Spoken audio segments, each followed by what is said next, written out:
કેવી રીતે ઉત્પન્ન થાય છે એ આપણે ગઈકાલના લેક્ચરમાં જોઈ ગયા। હવે આજે આપણે નેક્સ્ટ લેક્ચરમાં જોશું કે વિદ્યુત પ્રવાહ આધારિત તારનું ચુંબકીય ક્ષેત્ર કેવી રીતે ઉત્પન્ન થાય છે।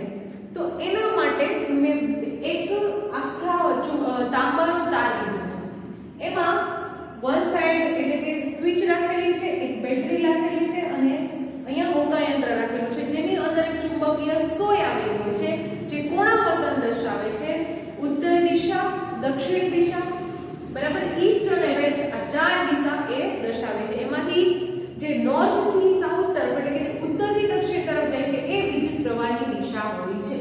આવું આપણે ગયા લેક્ચરમાં ભણી ગયા છે, એનું આપણે રિવિઝન કરી લીધું। હવે આપણે આવીએ કે વિદ્યુત પ્રવાહ આધારિત તારનું ચુંબકીય ક્ષેત્રમાં કેવી રીતે જોવા મળે છે કે આપણે એવું સાબિત કરીએ છીએ કે ઉત્તર દિશાથી દક્ષિણ દિશા તરફ જો કોઈ પણ વિદ્યુત પ્રવાહ પસાર થતો હોય તો તેની ચુંબકીય ક્ષેત્રની દિશા પણ એ સાઈડ એટલે કે ઉલટાઈ જાય છે, બરાબર।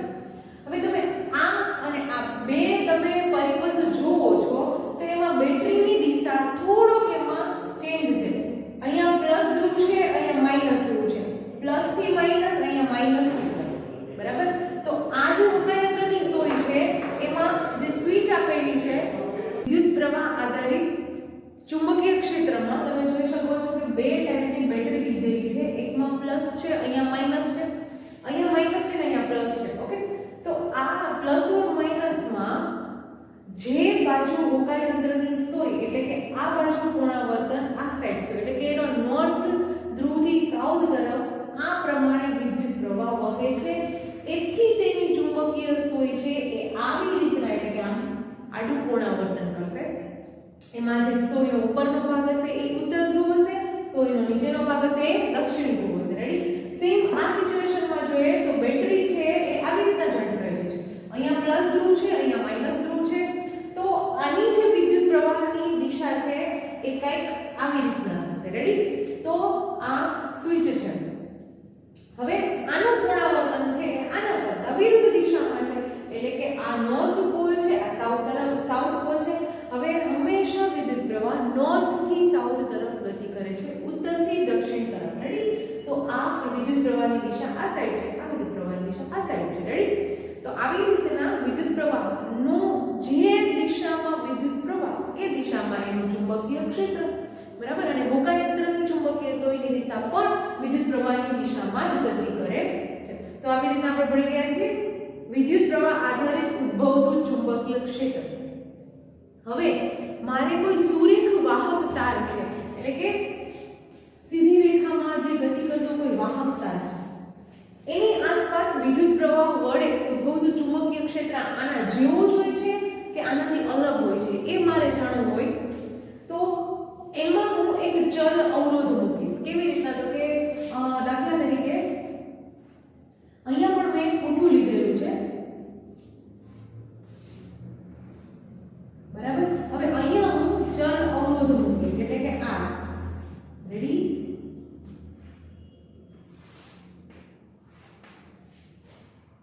આ આખી જે દિશા છે એમાં અહીંયા હું a મીટર મૂકીશ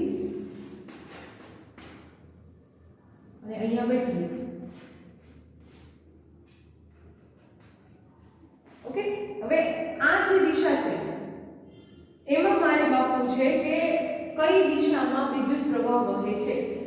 તો સેમ સિચ્યુએશન આના જેવી જ બનશે કે જ્યાં માઈનસ વિદ્યુત પ્રવાહ હશે એટલે કે આની સિચ્યુએશનમાં તો આવી રીતના વિદ્યુત પ્રવાહ છે એ ગતિ કરશે। અહીંયા એક દાખલા તરીકે હોકાયંત્ર મૂકેલું છે તો આવી રીતના નોર્થ અને સાઉથ મીન્સ કે જ્યારે સુરેખ વિદ્યુત પ્રવાહ આધારિત ચુંબકીય ક્ષેત્ર હશે અથવા તો વિદ્યુત પ્રવાહ આધારિત તાર કોઈ પણ એનું ચુંબકીય ક્ષેત્ર હશે, પરંતુ એની વિદ્યુત પ્રવાહની જે દિશા હશે એ જ દિશા એના ચુંબકીય ક્ષેત્રની હશે।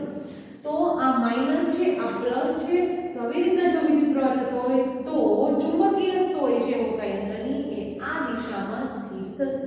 સેમ છે કે આવી રીતના બેટરી છે એ હું ઊંધી કરી નાખું છું એટલે કે પ્લસ માઈનસ તો જે હોકાયંત્રની સોય છે એની દિશા છે એ જમણી સાઈડ એટલે કે આ દિશા પણ ઉલટાઈ ગઈ આવી રીતના આમ વિદ્યુત પ્રવાહ ગતિ કરે છે એટલે એની દિશામાં થશે નોર્થ થી સાઉથ તરફ દિશા છે એ ઉલટાઈ જશે તો સુરેખ વાહકમાંથી વિદ્યુત પ્રવાહ પણ આ ટાઈપનું જ ચુંબકીય ક્ષેત્ર ઉત્પન્ન કરે છે હવે કાલે આપણે ચુંબકીય ક્ષેત્ર રેખાની વ્યાખ્યા ભણી ગયા હતા કે આ ચુંબકીય ક્ષેત્ર જે ઉત્પન્ન થયું બરાબર એની આસપાસ જે રેખાઓ રચાય છે એની આસપાસનો એવો વિસ્તાર કે જેમાં એક અમુક પ્રકારની રેખાઓ રચાય છે એને કહેવામાં આવે છે ચુંબકીય ક્ષેત્ર રેખાઓ કેવી રીતે આપણે નક્કી કરી શકીએ તો કે દાખલા તરીકે આ એક પૂઠું છે એની ઉપર મેં લોખંડનો ભૂકો છે એ ભભરાવેલો છે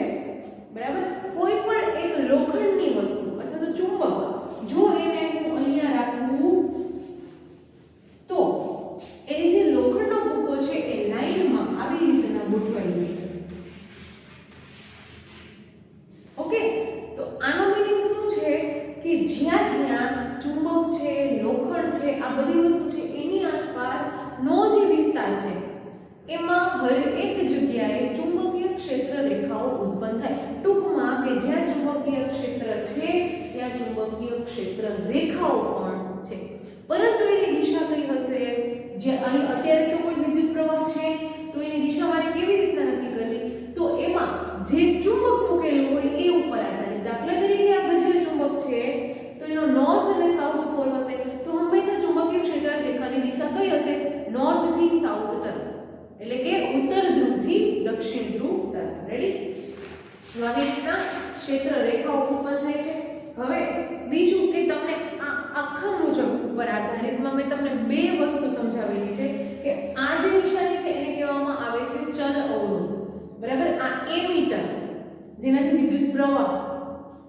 ની દિશા માપવામાં આવે આ બેટરી છે આ હોકાયંત્ર છે રેડી હવે જમણા હાથના અંગૂઠાનો નિયમ તમારો જમણો હાથ છે એને આવી રીતના જો તમે રાખો તો આ ત્રણ વસ્તુ આપણે કહે છે કે કઈ ત્રણ વસ્તુ જે તમારા અંગૂઠાની દિશા છે એટલે કે તમે આવી રીતના રાખો છો જમણા હાથે તો અંગૂઠાની દિશા હશે એ તમારા વિદ્યુત પ્રવાહની દિશા હશે ચારે ચાર આંગળીની દિશા હશે એ કઈ દિશા હશે તો કે એ ચુંબકીય ક્ષેત્ર રેખાની દિશા હશે તો હું કોઈ પણ વસ્તુમાં આ જે જમણા હાથના અંગૂઠાનો નિયમ છે હું ઉપયોગ કરી શકું એના ઉપરથી મને ખબર પડશે કે વિદ્યુત પ્રવાહની દિશા કઈ છે દાખલા તરીકે આ સુરેખ વિદ્યુત પ્રવાહ તાર છે હવે આમાં મારે નક્કી કરવું છે તો મને કોઈ પણ એક વસ્તુ ખબર હશે એટલે કે દાખલા તરીકે વિદ્યુત પ્રવાહની દિશા આ છે તો હું એને જમણા હાથના અંગૂઠાના નિયમ મુજબ આવી રીતના લઈ જઈશ તો અંગૂઠાની દિશા એટલે કે કઈ દિશા વિદ્યુત પ્રવાહની દિશા તો આ આખી દિશા હશે એ કઈ હશે જે આવી રીતના ગોળ આવી રીતના આવી ચુંબકીય ક્ષેત્ર રેખાઓની દિશા રેડી સેમ કે હું અહીં આવી રીતના જોઉં કે વિદ્યુત પ્રવાહની દિશા આ છે તો આ થઈ ગઈ અંગૂઠો એટલે અને આ જે પ્રોડ્યુસ થઈ એ શું થઈ ચુંબકીય ક્ષેત્રની દિશા રેડી તો આ દિશા ચુંબકીય ક્ષેત્રની દિશા એવી જ રીતના આવી રીતે લેફ્ટ સાઈડ જો વિદ્યુત પ્રવાહની દિશા હશે એટલે કે આ સાઈડ તો જે આ ઉત્પન્ન થઈ એ શું થઈ ગઈ ચુંબકીય ક્ષેત્ર રેખા એટલે કે નીચે જશે બરાબર ચુંબકીય ક્ષેત્ર રેખા હંમેશા ભ્રમણ ગોળાકારની જેમ ગોઠવાયેલી હોય એની દિશા કંઈક નક્કી હોય રેડી તો 1 2 3 આવી ગયું હવે આ સાઈડની દિશા રાઈટ સાઈડની દિશા જો જોઈએ તો કેવી રીતના થશે તો કે આ અંગૂઠાની દિશા એટલે કે વિદ્યુત પ્રવાહની દિશા અને આ છે એ ચુંબકીય ક્ષેત્ર રેખાની દિશા તો તમારી પાસે કોઈ પણ ચુંબકીય ક્ષેત્ર રેખા હોય કે વિદ્યુત પ્રવાહ કોઈ પણ એક દિશા હોય તો તમે બીજી દિશા એમાં ઉપયોગ કરી શકો છો કયા નિયમ પ્રમાણે તો કે જમણા હાથના અંગૂઠાના નિયમ પ્રમાણે જે અંગૂઠો છે એ વિદ્યુત પ્રવાહની દિશા દર્શાવે છે અને જે ગોળાકાર આપણી ચાર આંગળી છે એ કઈ દિશા દર્શાવે છે ક્ષેત્ર રેખાઓની દિશા ચુંબકીય ક્ષેત્ર રેખાઓની દિશા રેડી તો આ ઉપરથી આપણે છીએ જમણા હાથના અંગૂઠાનો નિયમ જેને કહી શકાય હવે જમણા હાથના અંગૂઠાનો નિયમ એના ઉપરથી આપણે એક શું કહેવાય ઇન્ટેક્સ્ટના પ્રશ્ન આપેલા છે એ આપણે જોઈએ તો ગજે ચુંબકની આસપાસ ચુંબકીય ક્ષેત્ર રેખાઓ દોરો જે આપણે ગયા લેક્ચરમાં ડ્રો કરી દીધી હતી એ હજી એકવાર આપણે ડ્રો કરી લઈએ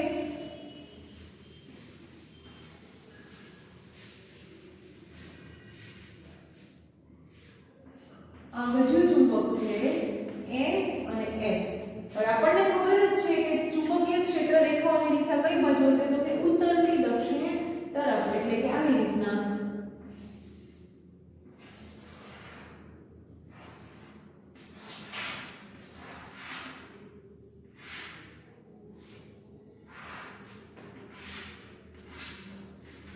રેડી? હવે નોર્થ થી સાઉથ તરફ, એટલે કે આ નોર્થ છે આ સાઉથ છે, પછી આવી રીતના. ઓકે,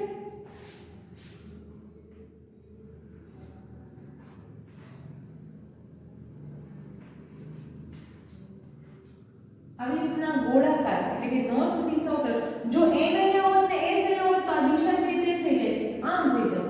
પણ આ જે આખી રેખા છે એ નોર્થ થી સાઉથ તરફ છે એટલે દિશા આની આવી રીતના જમણી સાઈડ રહેશે. ઓકે, તો આ થઈ ગયું ગજિયા ચુંબકની આસપાસ ચુંબકીય ક્ષેત્ર રેખાઓ. નેક્સ્ટ તમારો ઇન્ડેક્સનો પ્રશ્ન છે કે બે ચુંબકીય ક્ષેત્ર રેખાઓ એકબીજાને છેદતી કેમ નથી? મીન્સ કે એકબીજાને ઓવરટેક કેમ નથી કરતી? શું કામ? એટલે કે છેદન બિંદુ પાસે ચુંબકીય ક્ષેત્રની બે રેખાઓ હોય એવું શક્ય જ હોતું નથી. જેટલી ચુંબકીય ક્ષેત્ર રેખાઓ હશે, હજી અહીંથી આમ હશે, આ કાલ્પનિક હોય છે બધી, તો એ એકબીજાને ટચ પણ કરતી નથી. એનું કારણ છે કે એક જ ચુંબકીય ક્ષેત્રમાં બે રેખાઓ કોઈ દિવસ હોઈ શકે નહીં. દાખલા તરીકે હું આ પોઈન્ટ લઈ લઉં તો એમાં એક જ રેખા ઉત્પન્ન થશે, એટલે કે આ.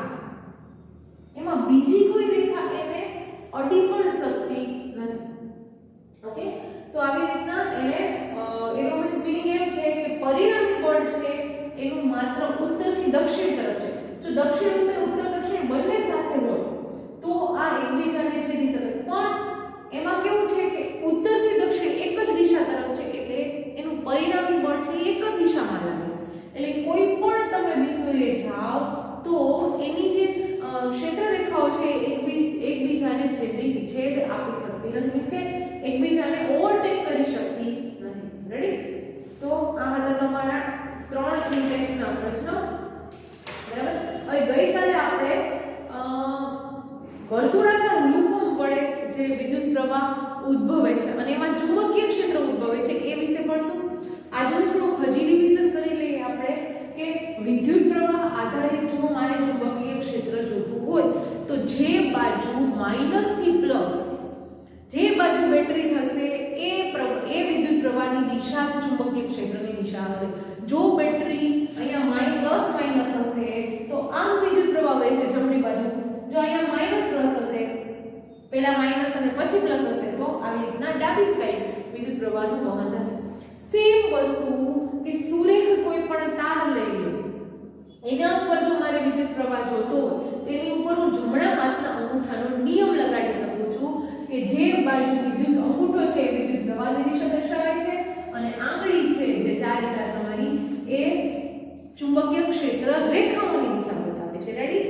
પછી વાત કરીએ આપણે રિમોસ્ટેટ અને એમીટર થ્રુ જે હોકાયંત્ર લગાડેલું છે એમાં, એટલે કે સુરેખ તાર પર વહેતું વિદ્યુત પ્રવાહ ચુંબકીય ક્ષેત્ર છે એ પણ હંમેશા જો એની બેટરી ચેન્જ કરવામાં આવે તો એના પ્રવાહની દિશા પણ ઉલટાઈ જાય છે અને સાથે સાથે હોકાયંત્રના માં રહેલી ચુંબકીય સોયની દિશા પણ આખી ઊંધી થઈ જાય છે.